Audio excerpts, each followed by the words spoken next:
Hanggang sa muli, San Jose! Good night! I'm out!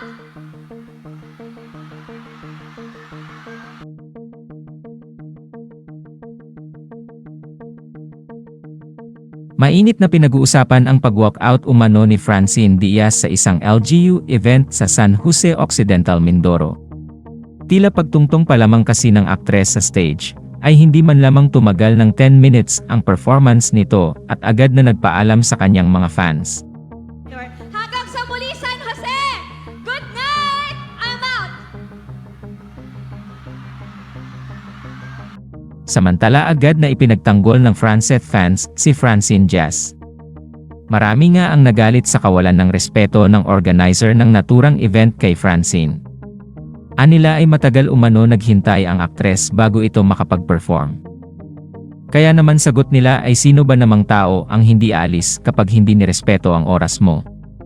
Dagdag pa dito ang tila pambabastos ng isang banda kay Francine nang ito ay mag-perform na.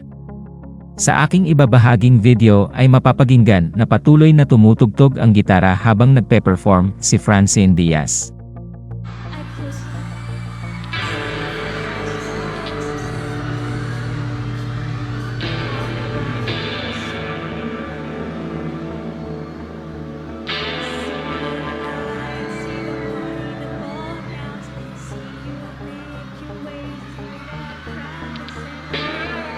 Sabayan niyo ako, guys!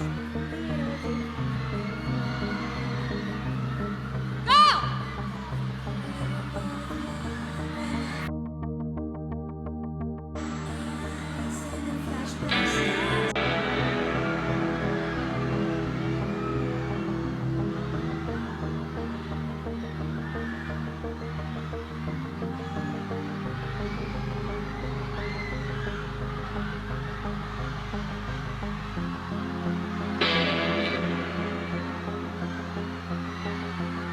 Can we play the music? Gayunpaman wala pang sagot ang pamunuan ng naturang event hinggil sa pagdisrespect umano nila sa teen actress. Inaasahan naman na magbibigay agad ito ng pahayag. Lalo na at patuloy ang pagdagsa ng Franceth fans sa kanilang social media accounts. Sa kabilang banda humingi naman ng paumanhin si Francine sa kanyang mga tagahanga. Ayon sa aktres ay hindi niya kayang matanggap ang lahat ng regalo sa kadahilanan din kasi na sobrang ginabi na siya sa paghihintay. Kapansin-pansin naman na binigyang diin nito sa kanyang mga caption ang salitang respect na siyang hindi niya natanggap sa kanyang event na dinaluhan.